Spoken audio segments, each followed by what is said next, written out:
अस्सलाम वालेकुम दोस्तों, इनसाइड पे मौज़म फ़खर में खुशामदीद। एक और हुकूमती इत्तेहादी की तरफ से एक अहम ऐलान, बल्कि ये कहना चाहिए कि अंदर की खबर सामने आ गई। और अंदर की खबर ये है जनाब कि इमरान खान साहब किसी भी वक्त असम्बलियाँ तोड़कर अर्ली इलेक्शंस कॉल कर सकते हैं। और ये बात हुकूमती इत्तेहादी की तरफ से मीडिया पर आकर कहने का मतलब यह है कि हम जिस तरीके से सोच रहे हैं चीज़ें बिल्कुल उस सिमत में ही जा रही हैं, यानी पाकिस्तान बहुत जल्द एक नए इंतखाबात की तरफ जा रहा है और हुकूमती इत्तेहादियों को भी इस बात की खबर है। अब अगर हम गौर करें गुज़िश्ता 24 घंटे के दौरान होने वाली पॉलिटिकल डेवलपमेंट्स की, तो उसके अंदर दो चीज़ें बड़ी खुल के सामने आ रही हैं। एक, हुकूमती इत्तेहादी बॉर्डर लाइन पे खड़े हैं, यानी एक लाइन जो क्रॉस है हिज़्ब इख्तिलाफ और हिज़्ब इक़्तिदार के दरमियान जो एक लाइन है, हुकूमती इत्तेहादी अब उस लाइन के ऊपर आके खड़े हो गए हैं। और अगर उनको और ज़्यादा पुश किया गया या हुकूमती जो दबाव है उनके ऊपर कम हुआ, या इस्टेब्लिशमेंट की तरफ से उनको आंख का इशारा हुआ, या अपोजिशन की तरफ से अच्छी जो ऑफर्स हुई, तो इत्तेहादी अब ये लाइन क्रॉस कर लेंगे। और इत्तेहादियों की तरफ से, और ख़ासतौर पर दो इत्तेहादी यानी मुस्लिम लीग काफ और मुत्तहिदा कौमी मूवमेंट, अब अगर इन दोनों की तरफ से इस लाइन को क्रॉस करने का फैसला हो जाता है, तो इमरान खान साहब यकीनी तौर पर नेशनल असम्बली और पंजाब असम्बली के अंदर अपनी अक्सरियत खो देंगे। और अक्सरियत खो देने का मतलब जमहूरियत के अंदर यह है कि आप हिज़्ब इक़्तिदार से हिज़्ब इख्तिलाफ में आएंगे, और हिज़्ब इख्तिलाफ में आने का मतलब यह है कि हिज़्ब इख्तिलाफ वाले हिज़्ब इक़्तिदार में जाएंगे या बाहर निकलेंगे। और असूली तौर पर अगर नेशनल असम्बली के अंदर जो ताकत है उसका तवाज़ुन नहीं रहता, या अक्सरियत किसी भी जमात के पास नहीं रहती, तो फिर फ्रेश इलेक्शंस कॉल किए जाएंगे। लेकिन यहाँ पर भी एक ट्विस्ट है, क्योंकि मुस्लिम लीग काफ को अपने साथ मिलाने के लिए जो कल से खबरें आ रही हैं सामने, वो ये है कि पीपल्स पार्टी और जमीयत उलमाए इस्लाम फजलुर रहमान ग्रुप की तरफ से ये तजवीज़ दी गई है कि पंजाब की वज़ारत आला का ताज परवेज़ इलाही साहब के सर पे रखा जाए। और अगर ऐसी सूरत हाल डेवलप होती है, जिस तरीके से मैंने भी आपको बताया कि नेशनल असम्बली में कोई अक्सरियत में नहीं रहता और नेशनल असम्बली डिज़ोल्व हो जाती है, तो फिर चीफ मिनिस्टरशिप कौन सा सूबा, कौन सा परवेज़ इलाही, फिर तो इर्रेलेवेंट हो जाएंगी ना बातें। लिहाजा अगर चौधरी परवेज़ इलाही साहब को वज़ीर आला बनाना है और उसके नतीजे में अभी इमरान खान साहब को थोड़ा सा लिंगर ऑन करना है इस प्रोसीजर को, तो फिर ये जो बॉर्डर लाइंस हैं इनके ऊपर ही अब गेम होगी। यानी गेम अब जो हॉकी खेली जाएगी वो सेंटर लाइन के करीब होगी, किसी की डी के अंदर अभी जाने का इम्कान नहीं है। हाँ, अलबत्ता इमरान खान साहब के लिए हर एक गोल अब उनकी डी में जाकर ही होगा। अब अगर हम गुज़िश्ता 24 घंटे के दौरान होने वाली पॉलिटिकल डेवलपमेंट्स को ज़रा थोड़ा सा कैटेगराइज करें, तो तीन चीज़ें सामने आती हैं। पहला इजलास मॉडल टाउन में, दूसरा इजलास ज़हूरुल्लाह रोड पे, तीसरा इजलास बिलावल हाउस बैरिया टाउन के अंदर।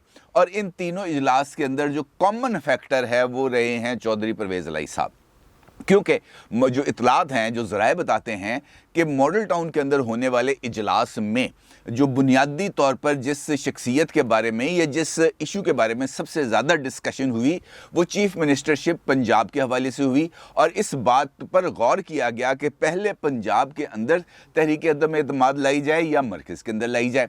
और इब्तदाई तौर पर इस तजवीज़ से इत्तफ़ाक़ किया गया कि सबसे पहले मरकज़ में तहरीक अदम एतमाद लाई जाए, लेकिन पंजाब के अंदर भी तहरीक अदम एतमाद आएगी। और पंजाब के अंदर तहरीक अदम एतमाद की सूरत में जो चीफ मिनिस्टरशिप है वो ऑफ़र की जाएगी चौधरी परवेज़ इलाही यानी मुस्लिम लीग काफ को। पीपल्स पार्टी और JUIF की तरफ से इस तजवीज़ की हमायत की गई, जबकि अखबारी इतलात और मीडिया इंफॉर्मेशंस के मुताबिक मुस्लिम लीग नून की तरफ से इसके ऊपर रिजर्वेशंस का इजहार किया गया। अलबत्ता शहबाज शरीफ साहब को चीफ में जो है प्राइम मिनिस्टर बनाने की तजवीज़ पर किसी तरफ से कोई मुखालफत नहीं की गई। अब जहाँ तक ये वाली बात है कि जनाब परवेज़ इलाही साहब को चीफ मिनिस्टर बनाने पर नून लीग की तरफ से रिजर्वेशंस का इजहार किया गया, तो मेरी ज़ाती राय में ऐसा होना पॉसिबल नहीं है, क्योंकि आपको याद है कि वो पहली मीटिंग जो अचानक हुई थी मॉडल टाउन के अंदर, जहाँ पे बिलावल साहब और आसिफ अली जरदारी साहब चले गए थे खाने के ऊपर, और वहाँ पे मरीम साहब भी मौजूद थी, शहबाज साहब भी मौजूद थे, हमजा साहब भी मौजूद थे। और वहाँ पर इब्तदाई तौर पर इस बात का फैसला किया गया था कि वोट ऑफ नो कॉन्फिडेंस पेश किया जाएगा। उसी मीटिंग के बाद आसिफ अली जरदारी साहब आए थे ज़हूरुल्लाह पैलेस और उनकी चौधरी बरादरान के साथ मुलाकात हुई थी। और ज़राए ये बताते हैं कि उसी मुलाकात के अंदर आसिफ अली जरदारी साहब ने चीफ मिनिस्टरशिप की ऑफ़र की थी चौधरी परवेज़ इलाही साहब को, और चौधरी परवेज़ इलाही साहब की तरफ से 2 दिन के बाद ये जवाब उनको दिया गया था कि जनाब बात तो आपकी ठीक है, लेकिन अगर ये बात खुद शहबाज शरीफ साहब और हमज़ा शहबाज शरीफ के मुंह से सुनूंगा तभी मुझे कुछ यकीन आएगा। और उसके बाद हमने ये देखा था कि शहबाज शरीफ साहब ख़ुद गए थे एक 20-22 साल के बाद चौधरी परवेज़ इलाही की रिहाइशगाह पर।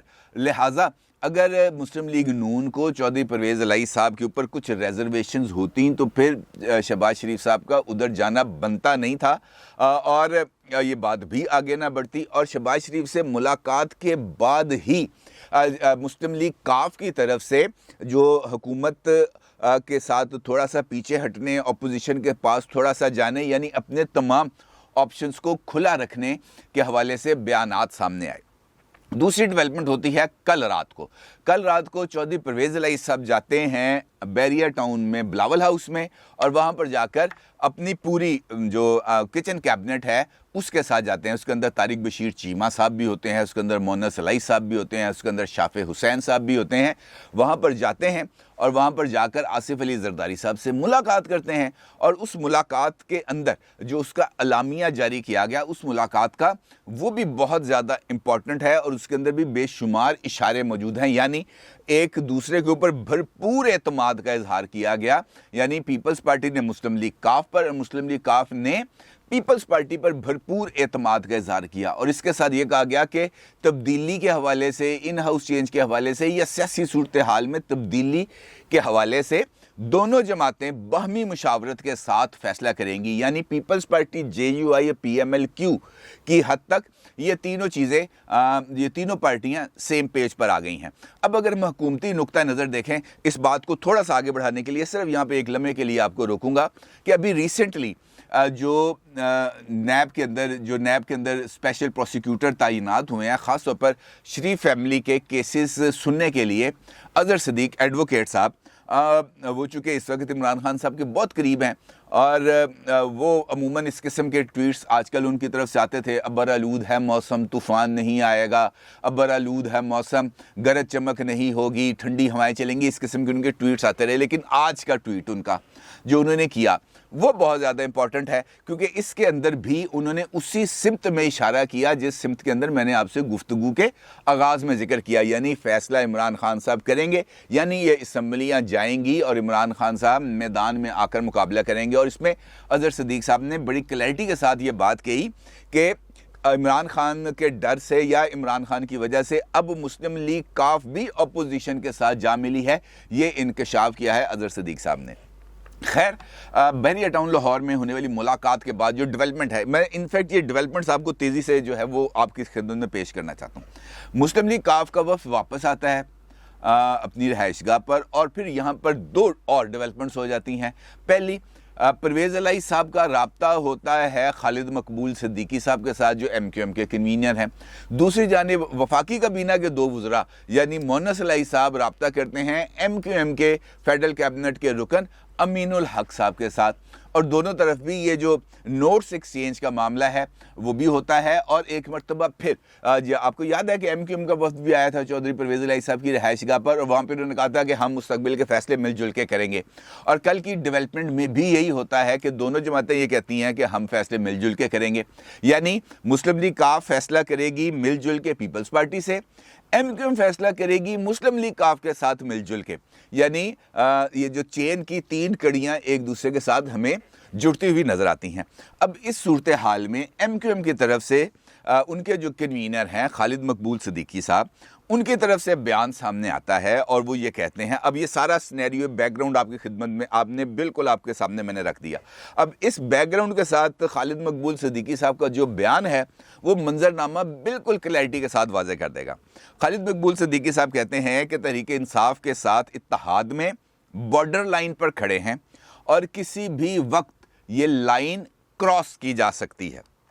इसके साथ साथ खालिद मकबूल सिद्दीकी साहब ये कहते हैं कि जो सूरत हाल इस वक्त तक डेवलप हो चुकी है और जो हालात हैं इस वक्त वो उससे भी ज़्यादा ख़राब हैं, उससे भी ज़्यादा मुश्किल हैं जितना हम बात कर रहे हैं। बेरोज़गारी और महंगाई इस कदर बढ़ चुकी है कि अब लोगों को इस बात पर आमादा करना बहुत ज़्यादा मुश्किल है। और यानी हम हुकूमत में हैं, महंगाई और बेरोज़गारी बढ़ रही है, उसके अवामिल किसी और के ज़िम्मे डालना, उन्होंने कहा जी ये अब बहुत ज़्यादा मुश्किल है। और इस सूरत हाल में हुकूमत के साथ रहना भी अब हमारे लिए बहुत ज़्यादा मुश्किल है। हम अपने लोगों को अब इसका जवाब नहीं दे सकते, क्योंकि हम मिडिल क्लास की जमात हैं, ऑप्शंस खुले हैं। और इसके साथ साथ उनका ये कहना था कि इमरान खान साहब को इस बात का यकीन है कि अवाम के अंदर वो अब भी मकबूल हैं और लोगों की एक बड़ी तादाद उनके साथ मौजूद है। और अगर इमरान खान साहब को इस बात का यकीन है तो फिर वो अर्ली इलेक्शन कॉल कर सकते हैं, क्योंकि वो एक बहादुर आदमी है। ये खालिद मकबूल सिद्दीकी साहब कहते हैं। जब एंकर ने उनसे पूछा, यानी आसमा शराजी साहबा ने उनसे पूछा खालिद मकबूल सिद्दीकी साहब से कि जनाब वाकई इमरान खान अर्ली इलेक्शंस करा सकते हैं, तो खालिद मकबूल सिद्दीकी साहब ने कहा बिल्कुल वो अर्ली इलेक्शंस करा सकते हैं, यानी जो इंतखाबात हैं वो ख़ुद इमरान खान साहब भी कॉल कर सकते हैं। अब ये जो सूरत हाल डेवलप हो रही है, इसके अंदर जो नंबर्स गेम है वो भी बहुत ज़्यादा रेलिवेंट है, क्योंकि पहली मीटिंग जो हुई मॉडल टाउन के अंदर, वहाँ पर 24 लोगों का लिस्ट सामने आई। मुस्लिम लीग ने कहा हमारे साथ 16 लोग हैं, पीपल्स पार्टी ने कहा हमारे साथ 6 लोग हैं, JUI ने कहा कि हमारे साथ 2 लोग हैं। और जब लाहौर बैरिया टाउन के अंदर मीटिंग होती है तो मुस्लिम लीग काफ की तरफ से ये इंकशाफ किया जाता है कि ख़ुद हुकूमती जमात के 12 अरकान इस वक्त जो मुस्लिम लीग काफ के साथ राब्ते में है, उनमें से 3 अरकान की बात भी चौधरी शुजात हुसैन साहब से करा दी जाती है। और इसके साथ साथ जहांगीर तरीन ग्रुप के भी 10 लोग हैं। और अगर हम ये मिलाएंगे टोटल 46 लोग तो सिर्फ यही बन जाते हैं जो हुकूमत के अंदर एक जिसे हम कह सकते हैं एक नई पार्लिमानी पार्टी एक PTI के अंदर बनने जा रही है। और इस सिनेरियो में जो तब्दीली है अब वो बहुत ज़्यादा ख़तरनाक है। और अब इसको भांप लिया खुद हुकूमत ने।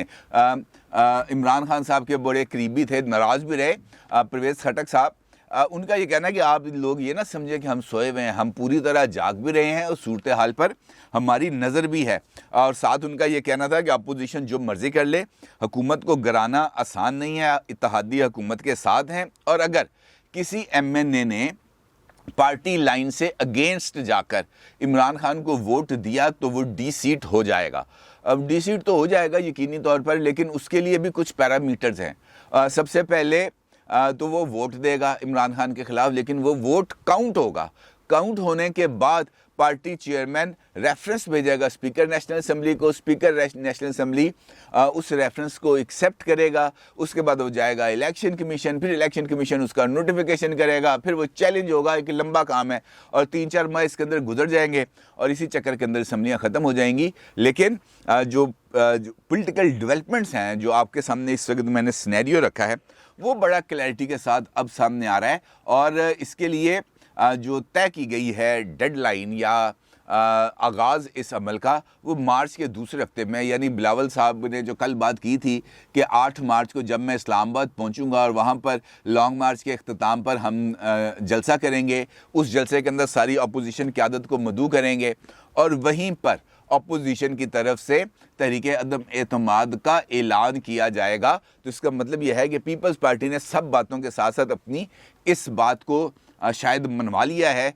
जिसकी वजह से अब तक जो तारीख आ रही है वो यही आ रही है कि मार्च के 2nd वीक के अंदर तहरीक अदम एतमाद की तारीख आएगी।